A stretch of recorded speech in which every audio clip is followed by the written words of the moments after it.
था ये हमने बात की थी टिम्बर से रिलेटेड, जो हमारे पास कारपेंट्री से रिलेटेड जो टूल्स हुआ करते हैं उनकी हमने बात लास्ट क्लास में कर ली है। अब जो हम बात कर रहे हैं वो टिम्बर से या टूल से, जो टिम्बर बेसिकली वर्ड यूज किया जाता है जो हमारी इमारती लकड़ी होती है, मतलब जो हमारी बिल्डिंग में यूज करने वाली जो लकड़ी होती है उनको हम टिम्बर बोलते हैं। ठीक है, तो इन टिम्बर से रिलेटेड जो जॉइंट बनते हैं, ठीक है, जहां भी ऑब्वियस है कि जब आप किसी चीज को वुडन ब्लॉक से आप घर बनाने की कोशिश कर रहे हो, बिल्डिंग बनाने की कोशिश कर रहे हो, तो उसमें क्या होगा, उसमें ज्वाइंट तो करना पड़ेगा। एक लकड़ी तो ऐसी होती नहीं है, तो क्या करना पड़ता है, ज्वाइंट। तो ज्वाइंट करने के बेसिस पर हमारे टाइप ऑफ वुड ज्वाइंट, ठीक है, तो टाइप ऑफ वुड ज्वाइंट हमारे ये टाइप होते हैं। ठीक है, तो इनके नाम बेसिकली आप याद रखिएगा, फिगर देख लीजिए, नाम सेट हो जाएंगे, मतलब नाम और फिगर को याद रखिएगा, क्वेश्चन उसी के सेंस में आ जाएगा। ठीक है, क्वेश्चन की वर्डिंग उसी सेंस में आ जाएंगी। ठीक है, क्वेश्चंस की वर्डिंग का सेंस में लेके चलूंगा, मैंने आपसे बोला भी है एक बार में 2 घंटे के आसपास क्लास रखूंगा। उस 2 आवर्स की क्लास में हम देख लेंगे क्या कि इनसे रिलेटेड जो पार्ट 2 वाले क्वेश्चंस हैं वो हम थोड़े थोड़े देख लेंगे, जो कि रेयरली इधर उधर वाले एग्जाम में आए हुए। ठीक है, तो वो सब एक साथ कंबाइन करके मैं पूछ लूंगा, एसएससी में ये वाला पार्ट बिल्कुल नहीं होता है। ठीक है, तो ये हो गया हमारा बट जॉइंट। ठीक है, ये हमारा हो गया बेसिक बट जॉइंट, ऐसे ये हमारा बेसिक बट जॉइंट ऐसे। ठीक है, उसके बाद ये है मीटर्ड जॉइंट, लाइक इस तरह से। इसमें ना मैं आपको बताया था ये वाली चीज ऐसे है, ये वाली चीज ऐसे है। ठीक है, ये हो गया मीटर्ड जॉइंट। उसके बाद ये है बिस्किट जॉइंट, लाइक आपको दिख रहा होगा जैसे कि ये वाली चीज है ना, ग्रूव्स ये इस वाले उसमें पार्ट में जा रहे हैं। ठीक है, तो ये हो गया हमारा बिस्किट जॉइंट। उसके बाद ये हाफ लैप जॉइंट हो गया, लैप मतलब वो ओवरलैप वाला हिसाब, इसमें ये दिख रहा है थोड़ा। ठीक है, ये हो गया बॉक्स जॉइंट, जैसे कि यहाँ बिस्किट जॉइंट टाइप का था वैसा ही यहाँ पर यूज होता है, बस ये क्या है, ये बिल्कुल आउटर है ना, ये इनर नहीं है, आउटर है ना। इसमें क्या है, इसमें इनर में ग्रुप्स बनाए हुए हैं, इसमें बिल्कुल ऊपर है, ऊपर एस से ज्वाइन कर रहे हैं, ऐसे ऊपर से। ठीक है ये बिस्किट टाइप से ही, बट ये ऐसे ज्वाइन कर रहे हैं। ठीक है, उसके बाद ये रैबिट जॉइंट है। ठीक है, रैबिट जॉइंट। उसके बाद ये है डाडो, ऐसे बहुत सारे नाम हो गए, आप थोड़ा देख पा रहे होंगे इन चीजों को। ठीक है, उसके बाद टोंग एंड ग्रूव जॉइंट, ये इस तरह से जा रहे हैं। और ये मोर्टाइस, मुझे उम्मीद है मोर्टाइस वर्ड थोड़ा सा फ्रिक्वेंटली यूज हो जाता है आपके यहाँ पर, आपने वहां पर किया भी होगा अपनी शॉप में, वर्कशॉप में, है ना, मोर्टाइस है ना, मोर्टाइस जॉइंट। ठीक है, मोर्टाइस एंड लैप जॉइंट। तो मोर्टाइस जॉइंट क्या हो गया, मोर्टाइस जॉइंट हो गया जैसे बिस्किट जॉइंट था ना एक वाला, ये 3-4 वाले, ऐसे यहाँ पर क्या है, ये एक ग्रुप है बस, यहाँ एक ग्रुप है, इसमें जाना है ना। तो ये हम मोर्टाइज जॉइंट, टेपर हमने उसकी जो मतलब फिक्सिटी है ना उसको बढ़ाने के लिए यूज करते हैं। आपको याद होगा कि जब आप पीछे से टेपर रखोगे तब उस पर जब पीछे से हथौड़ा मारोगे आप, तो वो अच्छे से आपका जो इंटरफेरेंस जॉइंट है ना वो करने की कोशिश करेगा। मोर्टाइज जॉइंट आपने बनाया हुआ है, तो मुझे उम्मीद यही है कि मोर्टाइज जॉइंट या टेनन जॉइंट आपसे, मतलब ये मोर्टाइज एंड टेनन जॉइंट आपसे पूछ लें, या फिर लैप जॉइंट आपसे पूछ लें। ठीक है, बस ये 2 में से मुझे सबसे ज्यादा उम्मीद इस वाले क्वेश्चन की है, क्योंकि ये जेई में जनरली पूछ रहता है, मतलब आपकी वर्कशॉप में यही चीज रहती है, मोर्टाइस एंड टेनन जॉइंट आपसे पूछा जाता है, बनवाया जाता है। ठीक है, तो याद रखने का कि इसमें ग्रूव होता है और ये वाला पार्ट इसके अंदर ऐसे जाता है। ठीक है, इसका ही दूसरा फिगर आपको ये दिख रहा होगा, जैसे भी आपको जिस तरह से भी लेके चलना है, जो भी फिगर लेके चलना है वो सारी चीजें यहाँ पर हैं, मतलब उसमें अगर चीजें क्लियर ना हुई हो तो इसमें आप देख सकते हो, दोनों फिगर एक ही जैसे हैं, है ना। और उसमें जो फिगर थे वो आप इसमें देख सकते हो। लाइक बिस्किट जॉइंट क्या हो गए हमारे पास, ये चीज अंदर जा रही है। ठीक है, एक है डोवटेल जॉइंट, हाँ ये वाला चीज एक देख लेना, डोवटेल जॉइंट। डोवटेल जॉइंट में देखो ये वाली जो चीज है ना, ये ऐसे जा रही है, ऐसे, तो ये कहां से जाएगी, ये ऐसे नहीं, साइड से, बहुत बड़ी, ये साइड से जाएगी, तो ये डॉक्टेल जॉइंट हो गया। देखो मैंने अभी जैसे यूपी ट्रिपल एससी में देखा था, आपके यहाँ फिगर्स बहुत ज्यादा आ रहे हैं। ठीक है, यूपी ट्रिपल एससी में कम से कम 5-6 क्वेश्चन फिगर वाले हैं, तो अगर ऐसे क्वेश्चन यहाँ पर रखे गए आपके यूकेपीएससी में, तो हो सकता है उनका एक फिगर वाइज पूछ लिया जाए ये कौन सी वाली चीज है। ठीक है, चांसेस मुझे इन क्वेश्चन से यही ज्यादा लग रहे हैं। ठीक है, बाकी अब ये जो हमारे पास ज्वाइंट हैं, अब ये ज्वाइंट किसके हैं, वुड के हैं, वुड के ज्वाइंट थे, तो इनमें क्या हो जाता है, डिफेक्ट भी आ जाता है। तो अब जो वुड में डिफेक्ट होते हैं वो किसके बेसिस पर होते हैं, तो जो डिफेक्ट है ना, जो डिफेक्ट है वो आपके यहाँ पर ये दिख रहे हैं, लकड़ी के उस पार्ट में डिफेक्ट आपने देखे होंगे, सबसे ज्यादा आपने ये देखा होगा, मुझे उम्मीद है कि ये क्वेश्चन आने की। ठीक है, मुझे एक्चुअली मैं जो उम्मीद लेके चल रहा हूँ ना वो ये चीज लेके चल रहा हूँ क्या, कि जो बहुत ही बेसिक चीजें हैं, है ना, इन चीजों में, क्योंकि यार ऑब्वियसली क्वेश्चन आते नहीं है इन चीजों से हर एक एग्जाम में, तो उनके पास बहुत क्वेश्चन नहीं है, तो वो क्या कोशिश करेंगे कि सबसे इजी क्वेश्चन रखा जाए। तो नोट जो होता है ना वो आप हमेशा देखते हो, जब भी लकड़ी देखते हो तो लकड़ी में क्या होता है, एक छोटा सा ऐसा काला वाला स्पॉट देखते हो आप, है ना, ऐसे काले काले स्पॉट देखते हो, ये कहलाते हैं आपके नोट्स। तो जो लकड़ी के डिफेक्ट होते हैं ना, जो लकड़ी में डिफेक्ट होता है, मतलब लकड़ी ज्यादा स्ट्रेंथफुल नहीं होती है जनरली, वो किस वजह से, नोट की वजह से। क्योंकि आप जब किसी चीज को चीरते हो ना, लकड़ी को आपने देखा होगा, जब आरा मशीन के आसपास आप कभी गए होंगे तो वहां पर आपने देखा होगा लकड़ी में ये चीजें आपको जनरली दिखेंगी ऐसी वाली, है ना, वो अंदर तक छेद भी होता है उसमें ना, पूरा इस तरह से होल होता है एकदम। ठीक है, तो हाँ, तो ये जो चीज है ना, इसमें आप स्ट्रेंथ नहीं दे सकते ना, क्योंकि बीच में क्या हो गया, जैसे हम पढ़ते हैं कि यहाँ कैसी आएंगी, स्ट्रेसेस ज्यादा, है ना, यहाँ डिसकंटिन्यूटी है ना, यहाँ स्ट्रेस कंसंट्रेशन बढ़ गई है। ठीक है, तो ये क्या है, नोट वाला डिफेक्ट। तो नोट वाला डिफेक्ट हो सकता है कि वो पूछ ले इस सेंस में। ठीक है, जनरली आता है, वो जनरली आता है ना। बाकी बाकी आप देख सकते हैं भाव कैसा है कि इस तरह से जा रहे हैं। मुझे औरों की उम्मीद इतनी ज्यादा नहीं है जितनी ज्यादा मुझे इसकी उम्मीद है। ठीक है, जितनी ज्यादा इसकी उम्मीद है उतनी मुझे औरों की उम्मीद नहीं है। बाकी स्प्लिट वगैरह हो गया, ट्विस्ट हो गया, ये चीजें कहाँ से हैं, ये डिफेक्ट उस इस जो आपने वो पीस बनाया ना, जो पीस बनाया उसमें आ गई है। वो जो डिफेक्ट्स हैं, ये जो जितने भी डिफेक्ट हैं उसमें आ गए हैं, जो आपने पीस काटे हैं फाइनली।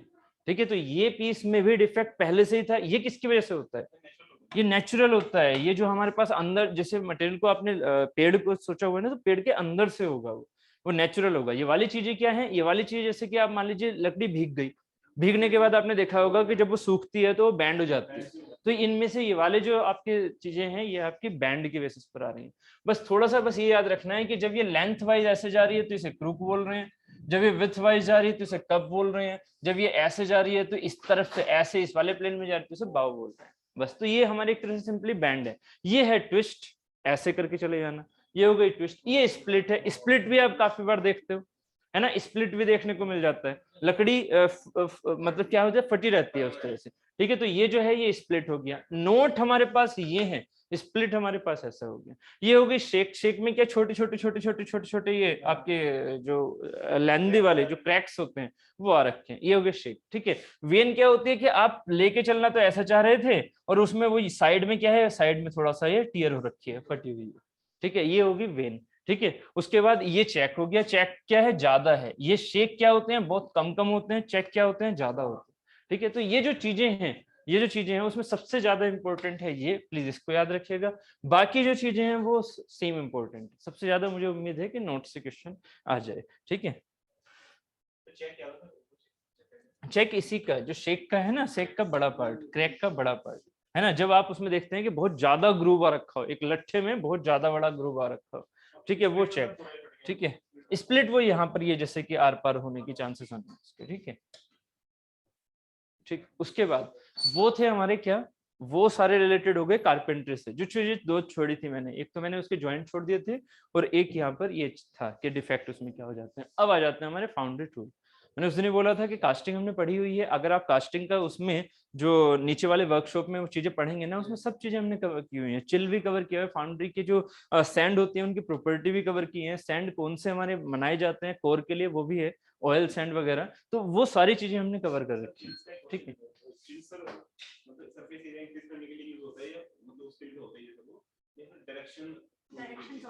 डायरेक्शन सॉलिडिफिकेशन, हाँ सीधे, हाँ बिल्कुल। ठीक है, वो तो हमने उसको देखा था। चैपलेट क्या होता है, कोर को सपोर्ट करने के लिए। चिल्स क्या होता है, चिल्स एंड पैडिंग, जो दो चीज होती है ना, chills and padding, solidification, directional cooling, directional solidification. Surface area बढ़ा के डायरेक्शनल सॉलिडिफिकेशन देती है ना। हाँ, हाँ डायरेक्शनल कूलिंग सबसे बेस्ट। जो हमारी सोच है ना, वो डायरेक्शनल कूलिंग है। गलत है जी, क्या चीज, स्ट्रेस, ना ना ना, देखो सरफेस, ये देखो अब डिपेंड करता है आपने वो क्वेश्चन की वर्डिंग क्या है, क्योंकि इसका जो पर्टिकुलर एम है ना, एम इन दोनों का एम ये है डायरेक्शनल सॉलिडिफिकेशन। अब वो क्वेश्चन की वर्डिंग क्या है वो उस पर डिपेंड करेगा। जैसे कल भी हम एक टर्म का क्वेश्चन कर रहे थे ना कि जनरेट क्या करता है, वो स्कोचियोक मैकेनिज्म जनरेट, जबकि होता क्या है वो इन्वर्जन। जनरेट क्या कर रहा है, साइन कर, है ना। तो ऐसे ही वो क्वेश्चन की वर्डिंग के ऊपर डिपेंड करेगा कौन सी चीज पूछी है। ठीक है, तो वो चीज है ना। बाकी जो मेन है इनका फंक्शन जो है वो ये है। ठीक है, बाकी करते कैसे हैं, सरफेस एरिया बढ़ा के। सरफेस एरिया बढ़ाते हैं तो टेम्परेचर हमारा कम होता जाता है, जिससे कि हमारे डायरेक्शनल सॉलिडिफिकेशन मिलते जाती है। ठीक है, चलो अब ये आ जाता है founder tools. Chills are used for directional certification, सीधे, है ना, जिसके लिए यूज कर रहे हैं वो क्या है, मेरा डायरेक्शनल सर्टिफिकेशन। ठीक है, ऑब्वियस है कि उसमें ऑब्जेक्शन भी आप कर सकते हो। तो हमारी ये रेगुलर मतलब नॉर्मल टेस्ट सीरीज थी या एक वैसे ही टेस्ट सीरीज थी? नॉर्मल मतलब टेस्ट सीरीज क्या, एक क्वेश्चन था, मतलब एग्जाम टेस्ट सीरीज था। हाँ ठीक है, तो फिर कोई इशू नहीं है, इसमें बहुत हो जाते हैं ऐसे, उसमें कोई प्रॉब्लम नहीं। ठीक है, बाकी ये जो चीजें होती है ना, ये अगर आपके यूकेपीएससी में ऐसा हो जाता है तो उस पर ऑब्जेक्शन आप आराम से उठा सकते हो, वो कोई प्रॉब्लम नहीं। चलो फाउंडर टूल्स में देखो, ये होता है सोल। सोल क्या होता है? ठीक है, हाँ बेलचा फावड़ा टाइप का, बट वो फावड़ा वैसा वाला नहीं, ठीक है, वो ऐसा वाला जैसे ऐसे उठा के कोयले वाला जो होता है। ठीक है, वो हो गया। रिडल छलनी हो गई। ठीक है, थोड़े थोड़े नाम याद रखना अपने हिसाब से, है ना। ये हो गई रिडल, ये हो गई शॉल, ये हो गई ट्रॉवल। ठीक है, देखो हाँ, हिंदी अगर पढ़ सको तो बहुत ही बढ़िया है आपकी, क्योंकि हिंदी वाली चीज तो आप नॉर्मली यूज की अपनी लाइफ में, और आपको पता है कि एक पार्ट आपका हिंदी का होगा, एक इंग्लिश का होगा, तो ऐसे नाम आप हिंदी में ज्यादा अच्छे से याद रख पाओगे। ठीक है, ये हो गया वेंट वायर, ये हो गया ड्रॉ स्पाइक। ड्रॉ स्पाइक वही जो आप क्या करते हो, ड्रॉ स्पाइक, इससे आप पैटर्न को बाहर निकालते हो। वेंट वायर्स क्या करते हैं? वेंट वायर्स होल जनरेट करते हैं, किसमें? मोल्डिंग सैंड में, मोल्डिंग सैंड में। ठीक है, ड्रॉ स्पाइक बेसिकली क्या होता है, जिसमें आप पैटर्न के अंदर वो उसमें थोड़ा सा होल पहले से करते हैं और उस पर टाइट कर देंगे और टाइट करके बाहर निकाल देंगे। ये पैटर्न को निकालने के लिए काम आता है। स्ट्राइक ऑफ बार, ठीक है, ये हुआ स्ट्राइक ऑफ बार, बेसिकली क्या है, इसको स्मूथन करने के लिए। हाँ, स्मूथन मतलब सरफेस को स्मूथ बनाने के लिए। मैलेट क्या हो गया, आप रैमिंग करने के लिए। मैलेट हमारा रैमिंग करने के लिए। मैलेट आपको कल भी हमने एक वर्ड यूज किया था, मैलेट, लकड़ी वाला थोड़ा है ना, तो वही है ये भी, लकड़ी वाला टाइप का। ठीक है, ये बेलो हमें कंप्रेस करने के लिए, कंप्रेस जो हमारे पास मेटल है ना, उस सैंड को कंप्रेस करने के लिए बेलो। ठीक है, बेलो बेलो कंप्रेस करने के लिए सैंड को। ठीक है, हाँ, उसके बाद ये स्वेब है, स्वेब, और ये स्लिक है, ये लिफ्टर है। ठीक है, ठीक है, स्वैब हो गया, स्लिक हो गया एंड लिफ्टर हो गया। ठीक है, ठीक है, ये उन्हीं चीजों के लिए यूज हो रहा है। ठीक है, स्वैब। ऐसे ही आपको ना एक इमेज और रखी हुई है मैंने, आपको दिख रही होगी, नहीं बहुत ही छोटी दिख रही है यार, दिख रही है कुछ, नाम पढ़ पा रहे हो? ठीक है, ये यहाँ पर उसमें इसमें भी यहाँ पर एक्स्ट्रा यूज किए हुए हैं, बट नहीं यार, बड़े करने पे तो बिल्कुल ही वैसा हो रहा है, बड़े करने पे ना नाम तो बिल्कुल गायब हो गए, है ना। ठीक है, स्प्रिंकलर जो पानी को छिड़काव करे। ठीक है, शोवल फिर से वही हो गया। ठीक है, और मुझे यार इसमें दिख तो है नहीं। ठीक है, ये रैमर हो गया, वही जो रैम कर रहा है। ठीक है, वेंट वायर हो गए, उसके बाद ये क्रूसिबल हो गए। क्या चीज? ये तो हमारे मोल्डिंग बोर्ड हैं, जो हमारे वो होते हैं ना, मैच पीस पैटर्न। ठीक है, मैच पीस पैटर्न उस तरह के, और जो नीचे वाले बोर्ड हैं जिसके ऊपर ये चीजें पैटर्न रखी जाती हैं, वो सारी चीजें, ये हो गए हमारे मोल्डिंग बोर्ड। ठीक है, चलिए, है ना, हमारे लिए सबसे ज्यादा इंपॉर्टेंट है ना, वो याद रखना, यही वाले हैं ऊपर वाले, सोवल, ट्रोवल एंड ये रिडल। ठीक है, बाकी वेंट वायर, ड्रॉ स्पाइक, ये इंपॉर्टेंट है दोनों। ठीक है, बाकी ये जो चीजें हैं वो इतनी ज्यादा नहीं पूछी जाएंगे। ठीक है, ऑब्वियस फिगर में है तो हम ये सारी चीजें देख ली हैं। ठीक है, क्या क्या चीज। स्लिक भी हमारा उस चीज को उठाने का, लाइक जैसे करनी होती है ना, उसी तरह का करनी, जैसे रेत को ये करनी, ये स्लिक है। स्लिक क्या है, अंदर से चीजों को उठाना। करनी क्या है, ऊपर ऊपर से हो गया, स्लिक अंदर से हो गया, काफी बड़ा हो जाता है स्लिक। ठीक है, नहीं नहीं, पैटर्न रिमूवल के ड्रॉ स्पाइक होता है, लिफ्टर उसको हेल्प, नहीं एग्जैक्टली यार मुझे इसका रिकॉल नहीं हो रहा कुछ। ठीक है, इसका एग्जैक्टली रिकॉल नहीं हो रहा, इसका और स्वैप का। स्वैप बेसिकली आई थिंक क्या होगा कि स्वैप जो है ना, वर्डिंग से भी और इसके फिगर से भी दिख रहा है कि जहां जहां मोल्डिंग सैंड है ना, उसे रैम करने के लिए ही यूज होगा ये भी, है ना। स्वैप मतलब फूल जाना, उस चीज को क्या करना है, ये थोड़ा सा आई थिंक सो ये उस चीज के लिए यूज होगा। ठीक है, ऑब्वियस है यार, पूरी कास्टिंग में पता नहीं कितने सारी चीजें यूज होंगी, तो ऑब्वियस वो सारी चीजें हम यहाँ पर ले भी नहीं सकते हैं। ठीक है, तो जो मेन मेन चीजें हैं वही हमें याद रखनी है, क्योंकि आपके वहां पर लिखा हुआ भी है, लिखा हुआ तो ये उसमें है फाउंड्री में सोवल नाम, बट सोवल आप यहाँ से भी समझ सकते हो, सोवल। ठीक है, और ट्रोल। ठीक है, तो ये 2-3 आपके उसमें नाम लिखे हुए हैं, इसलिए ये सारी चीजें हम इस फिगर से देख सकते हैं। उसके बाद ये हो गए हमारे, ये भी अपने वही हैं सारी चीजें। ठीक है, वेंट वायर। ठीक है, ये एक और नया फिगर हो गया। उम्मीद है ये सारी चीजें आपने वहां देख ली। ठीक है, ये 2-3 फिगर हैं जो कि उसी के जैसे हैं। ये स्प्रू पिन्स हो गई। ठीक है, ये हमारे वैल्यू, ये स्प्रू पिन्स मतलब क्या है, जो स्प्रू क्रिएट करती हैं, है ना, जो उसमें हमने देखा भी था वीडियो में कि स्प्रू पिन्स हमारे स्प्रू क्रिएट करती हैं। ठीक है, ये चीजें हो गई। उसके बाद ये फिर से एक और है जिसमें ये सारे नाम फिर से लिख रखे हैं। उम्मीद है आपको पहले फिगर से चीजें क्लियर हो गई होंगी। ठीक है, हाँ, अब इससे रिलेटेड जो आपका वो था कलर वाला, है ना, तो कलर वाला भी यहाँ से आप याद रख सकते हैं। ब्लैक कलर है तो उससे क्या रिलेट कर रहा है, अनफिनिश सरफेस ऑन कास्टिंग, मतलब आपको फिनिश नहीं करना है। ब्लैक कलर जिधर कर दिया आपने पैटर्न पर, ब्लैक कलर कर दिया, ये सारे के सारे किसके ऊपर होते हैं, पैटर्न के ऊपर होते हैं। पैटर्न की एक साइड आपको फिनिश नहीं करनी है तो उस पर ब्लैक कलर कर दो, आपको ये आइडिया लग जाएगा उस साइड वाली आपकी अनफिनिश रहने वाली है।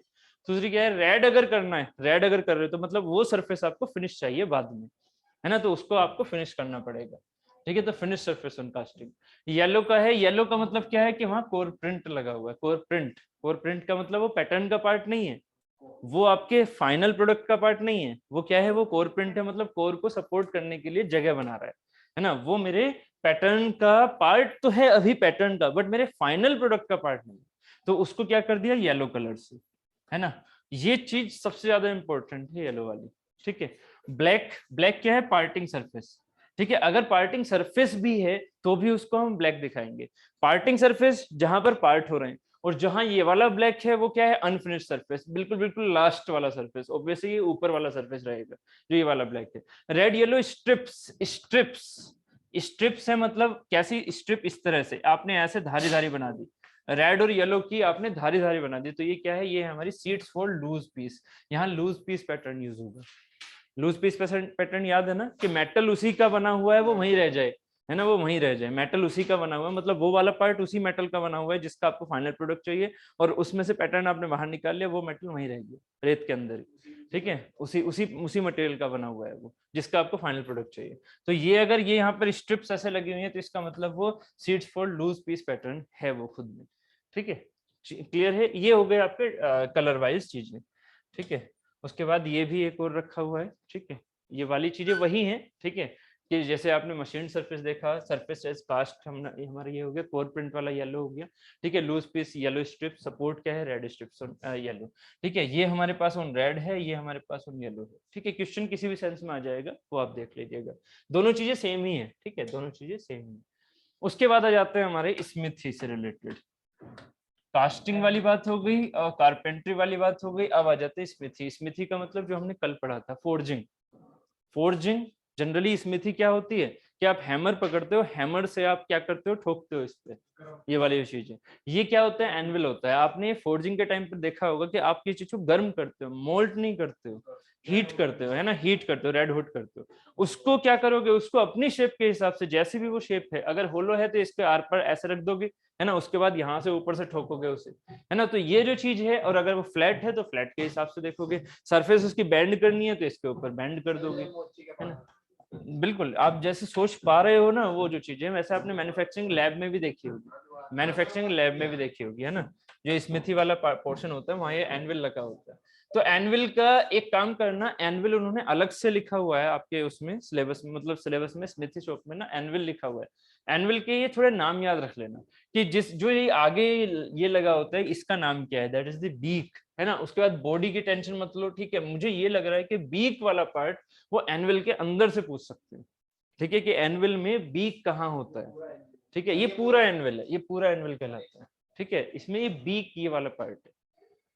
ठीक है, तो ये हो गया, ये है स्मिथी से रिलेटेड, बट स्मिथी से रिलेटेड और भी टूल्स हैं, वो आगे फोटो में आ जाएंगे। ठीक है, मैंने आपसे बोला भी था कि हम ये फोटो से ही कवर करेंगे, क्योंकि वैसे अगर करते हैं ऐसे तो बहुत ज्यादा है वो, है ना। अगर उसकी एक एक पार्ट पढ़ जाएंगे, और एक एक पार्ट ऑब्वियस है कि नहीं आने वाला, इतना सिलेबस आपका पहले ही वाला 2 पैराग्राफ में इतना सिलेबस है कि वो 3rd पैराग्राफ पर पहुंचेंगे ही नहीं, इतने क्वेश्चन वहीं से बन जाएंगे। और वो ना ऊपर वालों का रिपीटेड है सारा, वो पार्ट ना 3rd वाला ऊपर वालों का ही रिपीटेड है। मैंने कुछ एक्स्ट्रा नहीं डाला उसमें, बस कारपेंट्री है जो बिल्कुल एक्स्ट्रा थी, उस चीज को दिखा रहा हूँ। ठीक है, इसमें थी ये पूरा फोर्जिंग वाला पार्ट है जो हमने कल पढ़ लिया। आगे चले। ठीक है, ये देखो, ये हैं आपसे जो हैमर्स आप यूज कर रहे हो ना उसमें स्मिथी में, वो सारी चीजें ये है। देखो यहाँ पर एक वर्ड याद रखना, ये है स्वैग्स। मुझे लग रहा है कि स्वैगिंग प्रोसेस आपसे पूछ लिया जाए, स्वैगिंग वहां पर लिखा हुआ भी है और स्मिथी के अंदर, तो ये पूछ लिया जाए स्वैगिंग क्या करता है। तो स्वैगिंग में क्या करते हो आप, जैसे आपने देखा होगा आपके पास ये है ऐसे शेप, मान लीजिए आपके पास एक मेटल था जो कि ऐसा था, इसे आपने रेड हॉट किया, अब इसे कैसा बनाना है आपको, आगे से सर्कुलर। क्या करोगे, इसको ऐसी शेप में रखोगे ना, लाइक इसके ऊपर आपने ऐसे रख दिया इसे, और ऐसे रखा है ऐसे, इसके ऊपर ऐसे। अब ऊपर वाली शेप से क्या करोगे, इसे ऐसे ऐसे ऐसे, है ना, ये तो गर्म है, इसको ऊपर से हैम करोगे इस वाली, तो क्या होगा कि ये वाली जो शेप है ये सर्कुलर बनती हुई जाएगी, है ना। तो जहां सर्कुलर शेप होती है, आई थिंक मैंने अगर फोटो ले रखा है तो ये नहीं, ये वाला तो नहीं है, नहीं नहीं एक्चुअली ये नहीं है, वो मैं स्वैगिंग समझाना चाह रहा हूँ। स्वैगिंग का मतलब है ये चीज हो जाना, स्वैगिंग का मतलब है ये चीज हो जाना। समझ रहे हो कुछ मैं क्या कहना चाह रहा हूँ, ये वाली चीज। आगे वो जैसा भी था आपने उसे क्या किया, सर्कुलर किया, आपने उसे सर्कुलर किया यहाँ पर कैसे, हथौड़े मार के। बट वो हथौड़े कैसे हैं, वो हथौड़े फ्लैट नहीं है, फ्लैट अगर करोगे तो फ्लैट से आपकी वो शेप सर्कुलर नहीं आएगी। आपने ये वाला पार्ट ले रखा है, इससे क्या करते हैं, स्वैगिंग कहते हैं इसे, स्वैगिंग ऑपरेशन इन द स्मिथी, स्वैगिंग करना। क्लियर है, समझ में आ गया, कोई दिक्कत तो नहीं है। ठीक है, गुड। ठीक है, ये हो गया स्वैगिंग। ये क्या है, ये है फुलरिंग। कल हमने देखा था ना फुलरिंग, ये लास्ट ये मिड वाली चीज है आपके पास, ये है। आपने क्या किया, ये रेड हॉट कंडीशन में आपको करना क्या है कि इसको और भी फ्लैट करना है और पतला करना है। तो क्या करोगे, आप ऐसे वाले शेप लोगे ना, जिसमें इसके इस पर ये सहारा दे दिया, मतलब ये नीचे से ऐसे रखा हुआ है, इस पर ये सहारा दिया, ऐसे इसके ऊपर रख दिया। अब जैसे इसके ऊपर रखा, उसके ऊपर से आप ऐसे वाला लेके आए हैमर, उससे अब ऐसे करोगे तो बीच में से डाया और पतला होगा, और साइडों से क्या होगा, फूलेगा। तो हमने कल पढ़ा था फुलरिंग क्या होता है, फुलरिंग जब साइडों से फूले और बीच में से, फुलरिंग जब साइडों से फूले और बीच में से पतला हो, एजिंग जब साइडों से पतला हो बीच में से फूले, है ना। तो एजिंग बेसिकली हमारी ये वाली चीज हम कह सकते हैं। ठीक है, बाकी ये वाली चीज है, इसे हम क्या बोलते हैं, फुलरिंग। ये फुलरिंग याद रखिएगा। नहीं नहीं, डायरेक्टली नहीं बोलेंगे उसे, डायरेक्टली नहीं बोलेंगे, ठीक है, उसे डायरेक्टली नहीं बोलेंगे, उसे हम बस सिर्फ कहने की बात कर रहा हूँ कि कह सकते हैं। बाकी फुलरिंग हमारा क्या है, फुलरिंग हमारा क्या है कि अंदर से, मतलब डाया के हिसाब से जो लेंथ वाइज में जो बीच वाला पार्ट है उसका पतला होना। एजिंग का मतलब क्या है कि जो साइड वाली चीजें हैं उनका पतला होना, साइड वाली चीजें। क्लियर है, चलिए। क्योंकि यहाँ पर ये क्रॉस सेक्शन वाइज ऐसे जा रहा है, ना कि ये ऐसे जा रहा है। ठीक है, ये आगे की तरफ जा रहा है ना, इस वजह से।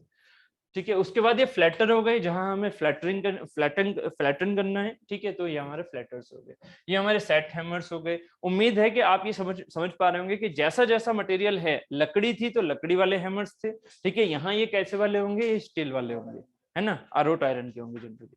ठीक, उसके बाद ये हॉट चीजल है। मान लीजिए आपको कुछ क्या करना है, आपको कुछ शेप सी बनानी है, लाइक जैसे कि उसमें से ऑब्वियस है कि आप मटेरियल को हटा नहीं सकते, बट मटेरियल को शेप दे सकते हो अपनी। तो ये क्या है, हॉट चीजल। यहाँ से आप चिप की तरह मटेरियल को हटा नहीं सकते, समझ रहे हो ना। यहाँ सिर्फ ये road iron, general iron road iron, majority road iron के होते हैं। ठीक है, रोट आयरन के उनकी मैलेबिलिटी अच्छी होती है इसलिए। ठीक है, उसके बाद ये पंच हो गया, जैसा भी आपको हॉट मटेरियल है, हॉट मटेरियल पर ही ये आप पंचिंग करोगे, हॉट मटेरियल पर, तो उसकी शेप है जो भी आप लेके चल रहे हो। ये ड्रिफ्ट है। ठीक है, ड्रिफ्ट भी क्या है, उसी तरह का, जैसे पंचिंग वाला शेप है वैसे ही ड्रिफ्ट की शेप है। ठीक है, जैसा भी आपको हॉट मटेरियल के अंदर आपकी शेप रिक्वायर्ड है, वैसे ही हैमर की शेप ले लोगे। ठीक है, अगर चीजलिंग करनी है तो चीजल बना दोगे। चीजल समझ में आ रहा है, लाइक आपको क्या करना था, आपको ऐसा मटेरियल है, यहाँ पर आपको ऐसा ग्रूव देना था, तो यहाँ पर इस चीज को ऐसे ठोकोगे, ऐसे ठोकोगे तो क्या बन जाएगा, एक ग्रूव बन जाएगा, मटेरियल यहाँ से हटके इधर की तरफ निकल जाएगा ऐसे करके। ठीक है, तो ये आपके पास चीजलिंग होगी, तो इसके लिए पर्टिकुलरली आपने अपने हैमर बने हुए। ठीक है, क्लियर है, चलिए। उसके बाद इन्हीं का एक फिगर है इस तरह का, इस तरह का मतलब इसमें रियल में दिख रहे हैं आपको, इसमें कोई लकड़ी का थोड़ी है हैमर, नहीं ना, तो ये वाली चीज होगी। ठीक, ठीक है, एनविल ये दिख रहा होगा आपको, ठीक, ये चीज आपने देखी होगी रियल में, है ना। तो बस मैंने आपको ये इसलिए रखा हुआ जिससे कि थोड़ा मेटालिक दिख जाए, उस वाले फिगर में सिर्फ ऐसा दिख रहा था, ठीक है।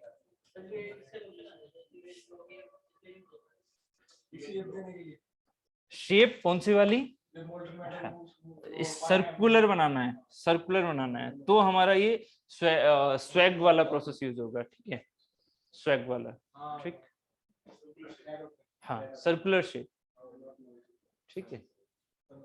चलिए ये चीज हो गई, ठीक है ना। चलो उसके बाद ये क्या कहलाता है, शॉल, ये हो गया शॉल, नहीं नहीं खुरपा नहीं बोलेंगे इसे, वो जो क्या बोलते हैं, बेलचा, बेलचा जो ऐसे वो कोयला वाला होता है ना वो, ठीक है शॉल।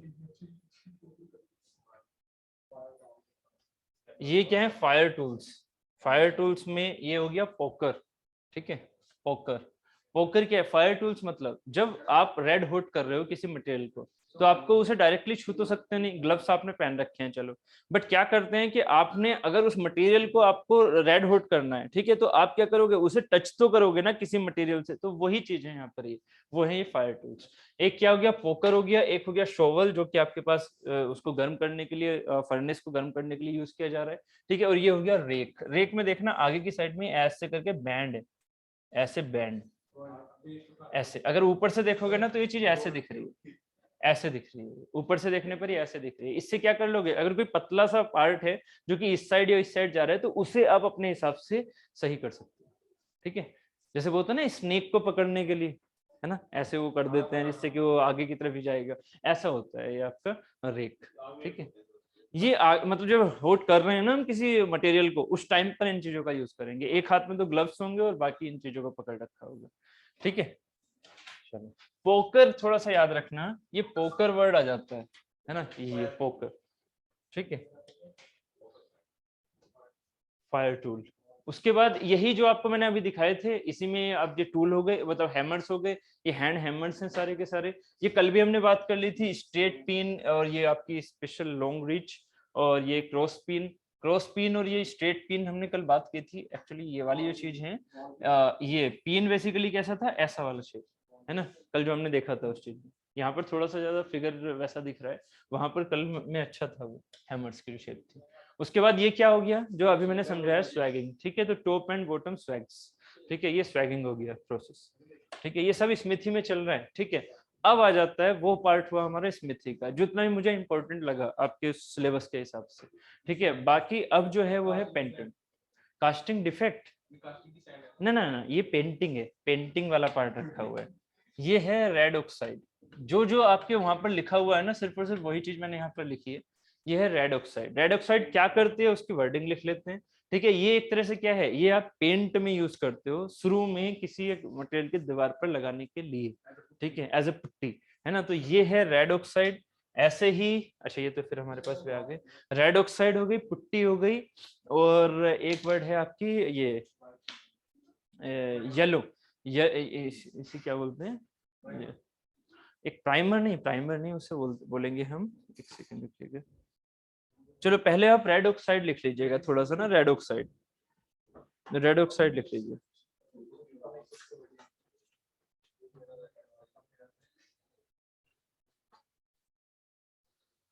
लिखिएगा इसमें red oxide, red oxide primer, red oxide primer. ये बेसिकली प्राइमर है, मतलब ये बेसिकली क्या है, जो आपकी वॉल पर पेंट करने से पहले लगाए जा रहे हैं primer. Red oxide primer is an anti-corrosion, red oxide primer is an anti-corrosion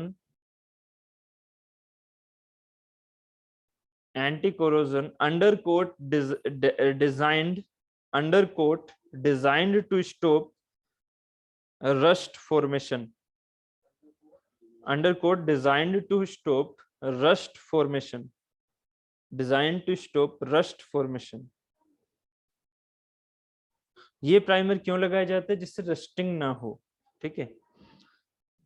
red primer, red oxide primer हम क्यों लगाते हैं, रस्टिंग ना हो। तो रस्टिंग किसके ऊपर ना हो, जनरली मेटल्स के ऊपर, ठीक है, क्योंकि मेटल्स के जो वो हैं वो डायरेक्टली ऑक्साइड फॉर्मेशन बना लेते हैं। हाँ, रेड कलर का जनरली लगा रहता है वहां पर, ठीक है। तो ये रेड ऑक्साइड प्राइमर। दूसरा क्या हो गया, दीवारों पर पुट्टी, दीवारों पर जो पुट्टी होती है उसके बारे में लिख लो थोड़ा सा, ठीक है, ठीक है। वॉल पुट्टी, ये पुट्टी वर्ड ही लिखा हुआ है आपके उसमें भी, ये क्या होती है, किसकी बनी होती है ये वो लिखिएगा। हाँ, वॉल पुट्टी ये लिखिएगा, वॉल पुट्टी और putty is a fine PUTTY, ठीक है। Wall putty is a fine powder made of metal पर, रेड ऑक्साइड होगा मेटल्स पर, ठीक है। Wall putty is a fine powder made of white cement, made of white cement which is mixed with water, made of white cement which is mixed with water and other additives,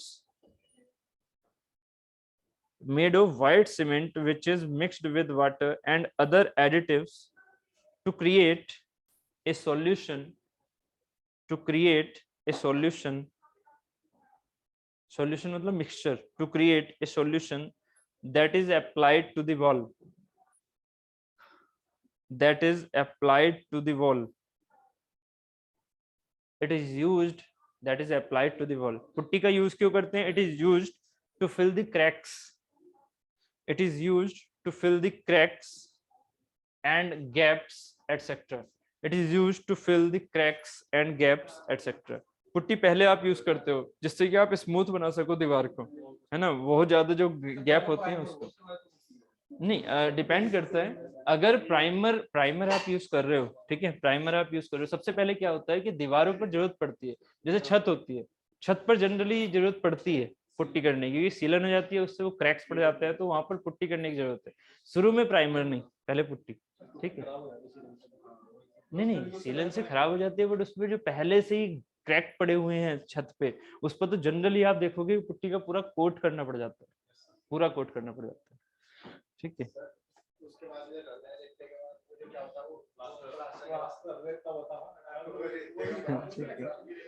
generally ये रहता है। चलो अब लिखेगा yellow clay, next लिखेगा yellow clay, yellow clay, yellow clay, CLAY, yellow clay, yellow clay, it is made up of, yellow clay it is made up of, चंदन देखा चंदन, ठीक है, स्किन पर लगाते हैं, लाल चंदन नहीं, पुष्पा वाला नहीं भाई, स्किन पर लगाते हैं ना, ठीक है, येलो, तो वो ही आप ऐसे सोच के चलो फेस पैक जैसे होता है, ठीक है। तो हाँ ठीक है, तो yellow clay is made of fine mineral particles, बिल्कुल, yellow clay is made up of fine mineral particles, लिख लीजिएगा, yellow clay is made up of fine mineral particles and iron oxides, yellow clay is made up of fine mineral particles and iron oxide which determine its color, which determine its color, which determine its color, it contains iron, it contains iron but no aluminium।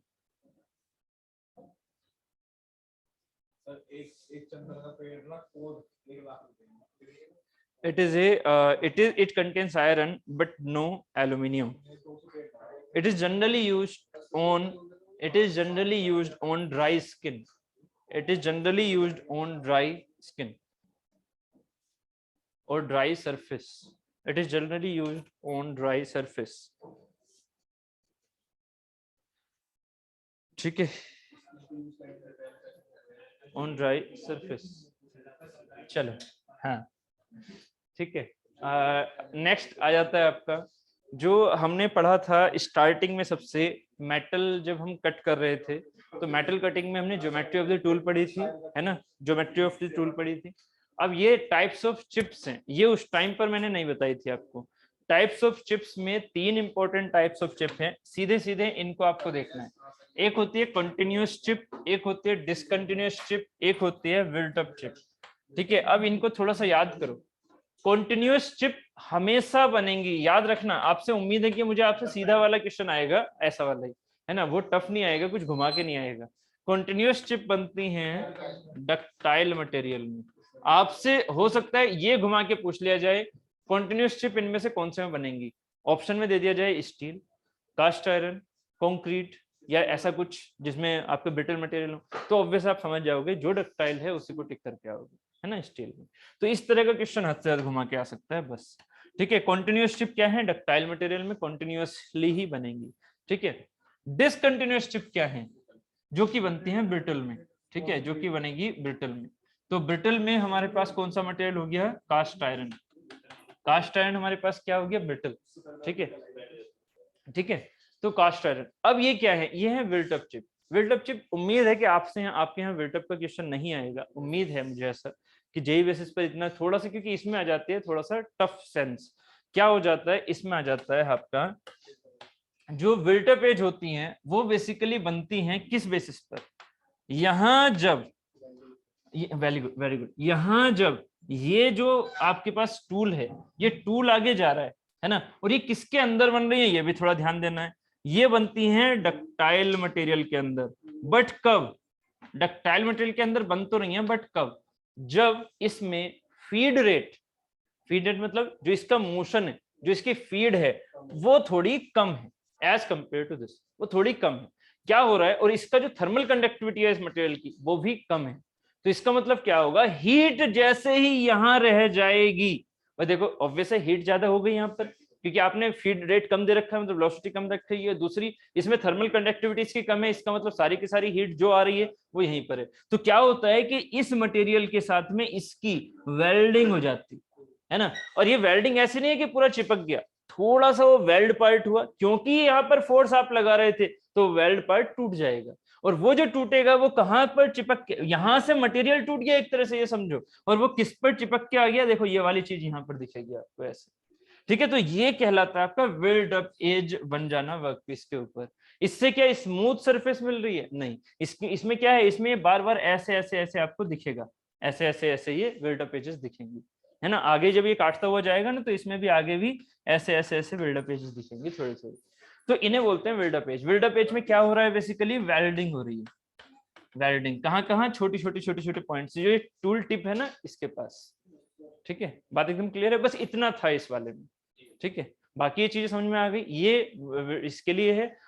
जो discontinuous chip है वो क्या है, छोटी छोटी छोटी छोटी बनेंगी। ठीक है, हमारे लिए चाहत क्या होती है, डिसकंटिन्यूअस की या कॉन्टिन्यूअस की, अब ये क्वेश्चन और हो सकता है। कॉन्टिन्यूअस की चाहत है, चाहत किसकी है, चाहत समझ रहे हो ना, मतलब जो हमें चाहिए कि यार ऐसी चीजें बने, नीड जो है वो किसकी है, डिसकंटिन्यूटी की। क्यों, कॉन्टिन्यूअस बनेगी तो क्या होगा, वो आपको हार्म कर सकती है, ह्यूमन को हार्म कर सकती है, जो वर्कर वहां काम कर रहे हैं उनको हार्म कर सकते हैं। कंटिन्यूअस, कंटिन्यूअस मतलब क्या है कि लंबी चिप निकल के जा रही है, ऑब्वियसली फोर्स लगा रहे हो, चिप की वेलोसिटी भी अपनी है, अगर वो वहां से टूटी, काफी देर बाद टूटी, तो वो क्या करेगी, वो आपको भी हार्म कर सकती है जो वर्कर काम कर रहे हैं, इसीलिए वहां पर कैसी होनी चाहिए, डिसकंटिन्यूअस। तो अब बताना, अब एक आप सुनना, अब बताना इस वाले में डक्टाइल मटेरियल में तो आपकी चिप कंटिन्यूअस बननी ही बननी है ना, और या फिर बिल्डअप एज बनेगी। बिल्डअप एज आपको चाहिए नहीं, आपको क्या चाहिए, कंटिन्यूअस, मतलब ऐसी वाली चीज चाहिए जिसमें बिल्डअप एज ना हो। बट डक्टाइल मटेरियल डिसकंटिन्यूअस देगा नहीं, तो इसमें क्या यूज करेंगे, इसमें चिप ब्रेकर लगा देते हैं। ठीक है, इसमें क्या लगा देते हैं, चिप ब्रेकर, है ना। चिप ब्रेकर से क्या होगा, यहाँ पर एक ऐसे टाइप से चिप ब्रेकर लगा रहता है। क्या होगा, जब ये यहाँ तक जाएगी, जहां पर भी आपने इसे ब्रेक करना चाहा वहीं पर चिप ब्रेकर लगा दिया। अब देखो ये ज्यादा इसे मोड़ देगा, जैसे ये ज्यादा मोड़ेगा ये टूट जाएगी। जब ये ज्यादा मोड़ देगा, एक तो नॉर्मल ऐसे पाथ पे जा रही थी, बट अब क्या हुआ, ज्यादा मोड़ दिया तो ये टूट गई, है ना, स्ट्रेन हार्डनिंग ज्यादा हो गई, वो टूट जाएगा। और वैसे भी वीक रहती है, क्योंकि हमारी जो स्ट्रेंथ है वो इसकी ज्यादा है ना। चिप तो तब बनेगी जब वो वीक हो जाएगा, जब वो अपनी यील्डिंग से ऊपर पहुंच चुका हो। ठीक है, तो तभी तो ये तो वीक हो गया, है ना, तो ये टूट जाएगा। तो इसलिए चिप ब्रेकर यूज किया जाता है जब भी डक्टाइल मटेरियल की आप कटिंग कर रहे हो। मतलब अमन जी आपको चीजें याद रह जाती है ना, बहुत बढ़िया। क्योंकि ये वाली चीजें ना हमने बात की थी जब मैन्युफैक्चरिंग की बात की थी ना उस टाइम पर। बहुत बढ़िया, ठीक है, बहुत बढ़िया। चलो, ये बात आपने सही की, मुझे जवान कर दिया आपने तो। ठीक है, चलो, तो वो हो गया चिप से रिलेटेड। ठीक है, अब हम चलते हैं अपनी मशीनिंग से रिलेटेड। अब देखो आपके यहाँ पर ये था नॉन ट्रेडिशनल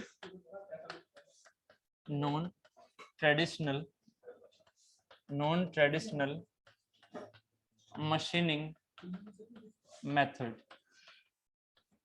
ठीक है, इसे बोल देते हैं हम NTMM, नॉन कन्वेंशनल भी हो जाते हैं ये, ठीक है, जिसे हम नॉन NCMM भी बोल देते हैं, नॉन कन्वेंशनल मशीनिंग मेथड। उसमें आपके यहाँ पर जो जो चीजें दी हुई हैं सिर्फ और सिर्फ मैंने वही यहाँ पर डील कर रहा हूं मैं। सबसे पहला है abrasive jet machining, abrasive jet machining. याद रखना इन सबके MRR क्या होते हैं, मेटल रिमूवल रेट, ये इन सबके NTMM में जो MRR होते हैं वो आपकी मेटल कटिंग, जो आपकी नॉर्मल कटिंग है उससे क्या होते हैं, कम होते हैं, है ना।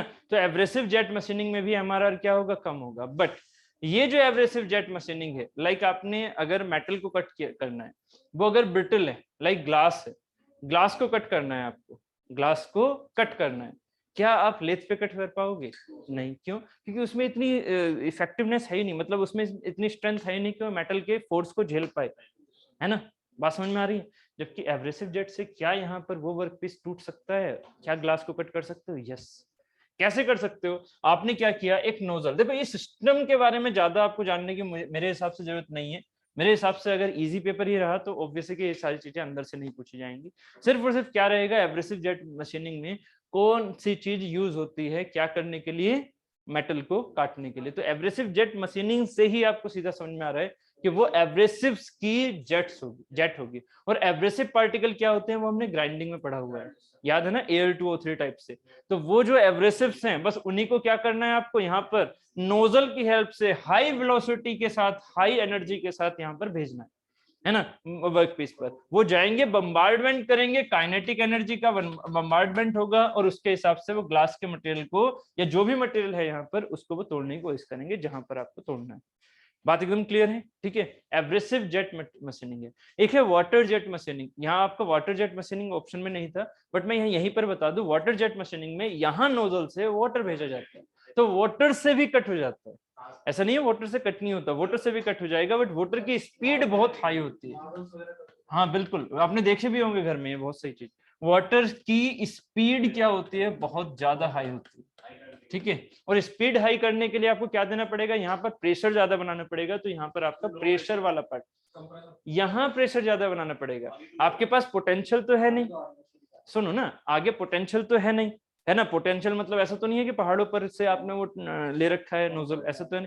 तो जब पोटेंशियल नहीं है तो कौन सी वाली एनर्जी है जो काइनेटिक में कन्वर्ट होगी, प्रेशर। तो आपको हाई प्रेशर यूज करना पड़ेगा नोजल के इस वाले एंड पर, और यहां से वही प्रेशर किस में कन्वर्ट हो जाएगा, काइनेटिक। क्योंकि आपके जो नॉर्मल इंस्ट्रूमेंट होते हैं ना, उनमें पोटेंशियल मत सोचा करो, पोटेंशियल तो बहुत ही कम है। उसमें सिर्फ और सिर्फ क्या है, आप प्रेशर को बढ़ा सकते हो, क्या देखे, इलेक्ट्रिसिटी देखे। हाँ, ये तो अभी नोजल कौन सा वाला है, ये नोजल वो है जो कि आपका यहां से काइनेटिक एनर्जी देगा, है ना। बट इसको अगर मैं, याद रखना, जो हमारे पास नोजल होती है, सुनो, जो हमारे पास नोजल होती है ना, वो वहां पर नोजल इस तरह की होती है कि उसमें हाई प्रेशर भी क्रिएट हो, ऐसी वाली नोजल होती है वो, ठीक है। Diffuser and converging and diffusing nozzle. Converging diffusing nozzle में क्या होता है, आपके पास यहाँ का तो प्रेशर है ही, यहाँ का प्रेशर यहाँ पर भी यूज हो जाता है। क्यों? जो कार होती है उसमें मड जो होता है ना, वो अंदर हो जाता है, मड ना अंदर लगा रहता है। उसको अगर अच्छे से हटाना है ना, तो उसको प्रेशराइज, लाइक ऐसे होता है ना, जैसे हाथ से आप हटाओ, तो वो हाथ वाला सेंस भी तो वहां पहुंचना चाहिए ना, है ना। तो वो कैसे जाएगा, जब वहां से हाई प्रेशर भी हो क्रिएट। तो हाई प्रेशर के साथ में वो चीज यूज होती है, तो यहाँ पर कन्वर्जिंग डाइवर्जिंग नोजल भी यूज होती है, ठीक है। अगर आपके पास नॉर्मल कार है, मतलब आपके पास नॉर्मल अगर चीजें हैं, तो आप सिंपली उसमें कन्वर्जिंग नोजल का यूज करके वेलोसिटी से ही काम कर सकते हो। बट अगर आपको कार के अंदर की साइड में से होता है ना, बोनेट के अंदर की साइड में से मिट्टी हटानी है, तो वहां पर ये वाली चीज यूज होती है, ठीक है, कि कन्वर्जिंग डिफ्यूजिंग नोजल।